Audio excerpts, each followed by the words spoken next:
6 tips to get more consistent with your fitness this year right here. First off, I want to say thank you for tuning in to the Monday 7 p.m. Michael Dyfus SUF live show. It's going to be Monday 7 p.m. from now on. I'm going to jump straight at you with the very first tip to stay consistent, and that is this is really not even a tip, but just to recognize where we live. Most of you are living in California, right? And just live in the moment a little bit more often. I often catch myself, you can't really see it, but just the sky at 6, 7, 8 p.m. I often find myself where I'm always either living in the past or the future. And what happens is you just don't enjoy the present, and the present is all you have. And right now, a lot of us, we suffer from hurry sickness. We're always hurrying. And that causes us to make bad decisions, and then we quit on our fitness, or we don't get the best results because we're multitasking. We're not living in the moment enough. So anyway, that's not even my first tip. I'm really just saying this to get this video started, and I think I'm live now. So let's jump straight into it. Now, tip number 1 for you to get more consistent with your fitness is to actually believe that you can get more consistent. Now, I read something about Dwayne Johnson, The Rock, when every time he has a rule, obviously he works out, obviously, boom. Every time he lands on an airplane or wherever he flies to, he has a rule. Wherever he lands, whenever he lands, he takes his luggage home to his hotel room, wherever he's at, and he goes and works out. So that's his rule. Now, of course, what does it have to do with you? Here's the thing that has to do with you. The 2 most important deciding factors whether you're going to be successful with what you're doing or not is your thoughts that occupy your mind and the people you hang out with. Now imagine you were traveling with The Rock, Dwayne Johnson. You would be more consistent. So you got to believe in yourself first. If you're having a hard time believing in yourself, then watch your surroundings first. So make it easy for you to succeed and hard for you to fail. Failing for you is absolutely giving up. Succeeding is always making progress. So that's my first one. The second one is, all right, if you want to stay consistent for, let's say, the next 12 months, here's what you should know. Consistency is going to come from you getting results.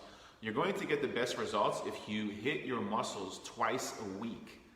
So twice a week for the rest of your year, meaning you hit your biceps twice a week, you hit your legs twice a week, you hit your abs twice a week. Why is that? If you only hit your muscles once a week, like on some real long, drawn out bodybuilding split, or you just work out once a week, then you're hitting your muscles 52 times a year. Once a week, 52 weeks in a year. If you do it twice a week, it's 104 times in a year. Now who's going to build more muscle? Person that works out their muscle, who's going to build bigger biceps? All right, for everybody watching this video, who's going to build a bigger butt? The person that's doing hip thrusts once a week or twice a week? Obviously it's twice a week. Now of course you change the intensity, but you always want to hit your muscles twice a week. Now, if you're only working out 2 to 3 times a week, then you just do full body workouts. So in order to stay consistent, if you know you can only do 2-3 times a week, full body workouts is what you're doing. Because then at least you're hitting your body either 2 or 3 times a week, you're still good. If you're doing it 1 time a week, lift weight twice a week. That should be your first goal. Now obviously if you're lifting weights 4 times a week or more, then you can split it up and have a body split of upper and lower body split. So that's 2. 3 is for you to listen to your body. Now every single workout you want to have an RPE of 7 to 8. If you've never heard of the term RPE before, it's really, you don't have to worry about it. It's basically just rate of perceived exertion. I don't really like the term too much because everybody has a different RPE, but basically your RPE is how strenuous your workout is depending on how you feel on that day. So if every workout your RPE on a scale of 1 to 10, 1 is just like laying in bed, I guess, doing nothing. 10 is where you feel like you have to throw up and you're borderline, like you don't feel too good after the workout because you push yourself way too hard. 7 to 8 is always where you want to be because that's going to motivate you to keep going and moving forward. So you want to have your legs feeling heavy, feeling somewhat beat up, but not too much, knowing that you can work out and still lift weight the next day. So that's 3. 4 is, all right, first off, those are actually my 3 workout tips. Let's go to the nutrition tips. First 4, you want to make your foods fit your calories first. So when it comes to nutrition, let's say you're traveling, right? Or you're a realtor, you're always on the go, or whatever. You just don't have your habits down yet.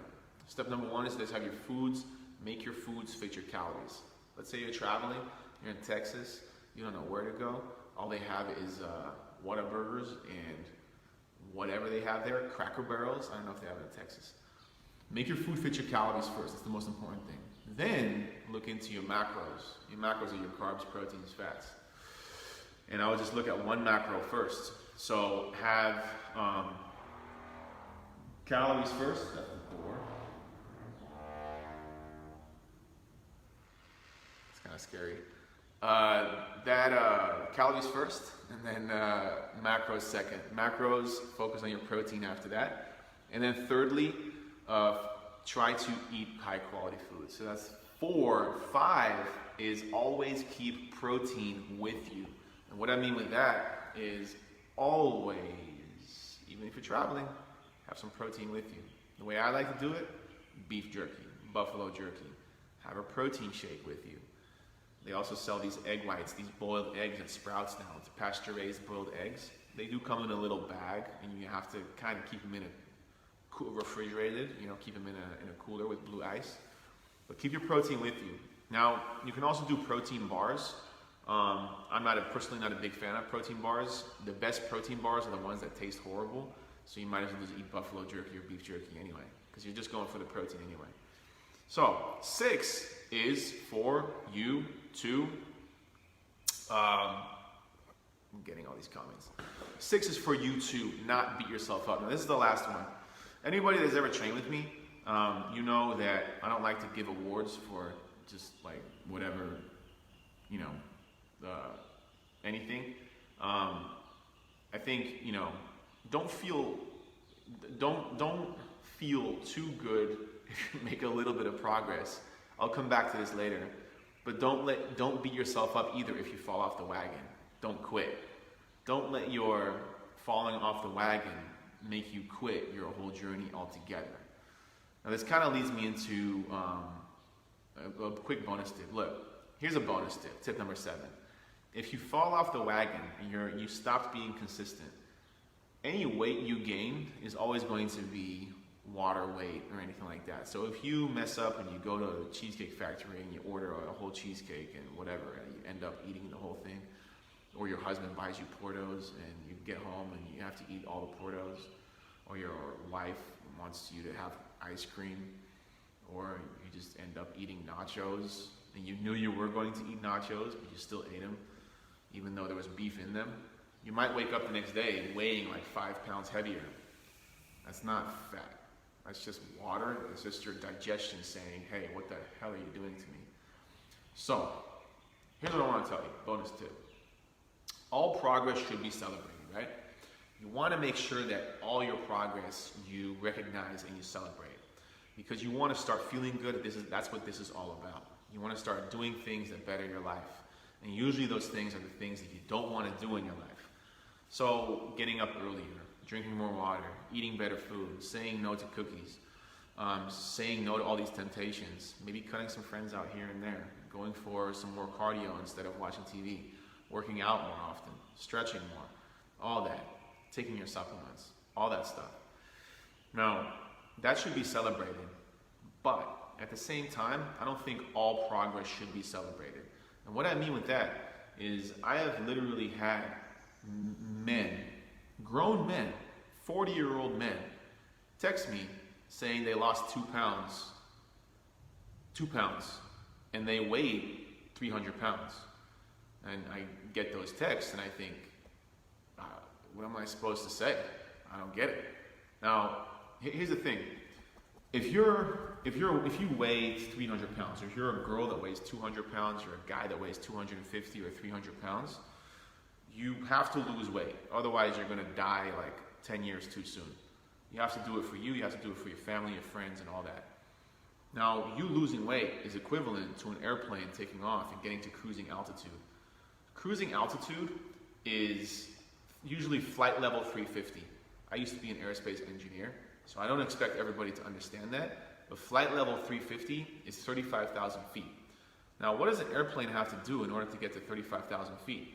It's standing still on the runway, then what? It has to turn up the throttle, it has to go full throttle, accelerate off the runway, take off. The engines are on full throttle. There's a lot of violence, anger, aggression happening right there in that moment.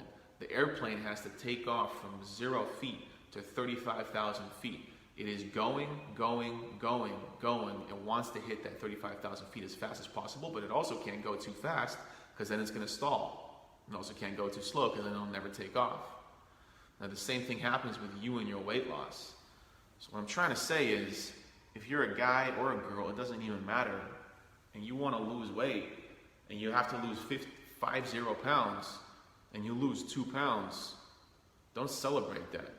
Because that's equivalent to the airplane taking off of the runway, and then after it hits 10 feet, it says, oh, cool, that's awesome, and then it crashes right back down. In order for you to lose weight, you need a lot of anger, violence, and aggression. And nobody's going to tell you this, because everybody always just wants to be so super peaceful. But if you're a business owner, every day is war. Everybody wants to take your customers. Everybody wants to put you out of business. Now, you may be thinking, oh, I'm not a business owner. Yes, you are. You are a business owner. It's your name. Let's say your name is Maria. It's Maria, LLC. And every day, your decisions define the success of your business. And every day is war. So every day, you need anger, violence, and aggression for you to get to your goals. You don't want to be the average American, because the average American, if they want to lose weight, they'll be that walrus that loses 2 pounds and then falls face first flat on the runway again, and then switches gyms, and then goes and does it again somewhere else, embarrasses himself left and right. So in order to get to your goals, your thoughts and your surroundings are your 2 most important things that determine where you go in life. And sometimes this is going to be politically incorrect, but I don't really care. I get women joining Straighter Fitness, and they say they do everything perfectly right. They follow the meal plan, and then they're not losing weight. They're not seeing any changes. And I'm wondering, shoot, at first you start doubting yourself, but then other people are seeing results. So I send them to the herbalist. They get their thyroids checked. They do everything, but they're still not losing weight. And then I see a picture of their husband, and it all makes sense. Because if you truly want to lose weight and your surroundings is all still overweight, you have to do it on your own. The only way you can do it together is if that other person is doing it with you. So I know that's harsh, but that's how you're going to stay consistent. The only way you're going to stay consistent is if you actually get results. And I'm tired of seeing people just come into gyms wasting money. SUF right now is $150 a month. Elite is $300 a month. There's literally people coming in and not getting any results. There's a lot of people that are getting amazing results. They're changing their life. But I don't know. It's like Jim Rohn said. Jim Rohn used to sell Herbalife. And when he started, he said, he was a coach or something like that, a nutrition coach. He said, I'm going to change everybody even if it kills me. And then I almost died. That's what he said. But, I think that's a good thing to aim for, to have everybody at least make positive changes so you do lose all the weight and don't give up halfway. It's so stupid. Every time you give up and you stop losing weight, or you hit a plateau, or you just go back to your bad habits, you're ruining your metabolism even more. Weight loss should always be a one-time thing. Always be a one-time thing. Why are you going to put yourself through the misery of weight loss more than once in your life? I don't know. Anyway, if you need help with this, then post a comment below. And if you need help with anything, post a comment below. Everybody watching that's a Straighter Fitness client, by the way, I just got done with 13 recipes. The recipes are turkey bison pepperoni pizza. I have anabolic ice cream. I have bar bending chicken burrito. I gave them all names. What else? I got spinach steak and taters. I got 13 recipes. Turkey sandwich, all that stuff. I'll let you know when I'm releasing them. But everybody have a great night. Thank you for tuning in. Let me check the comments real quick. I can't see the comments, so last time this happened as well. I saw the comments as soon as I logged off. All right, so I'll see you guys. Have a good night.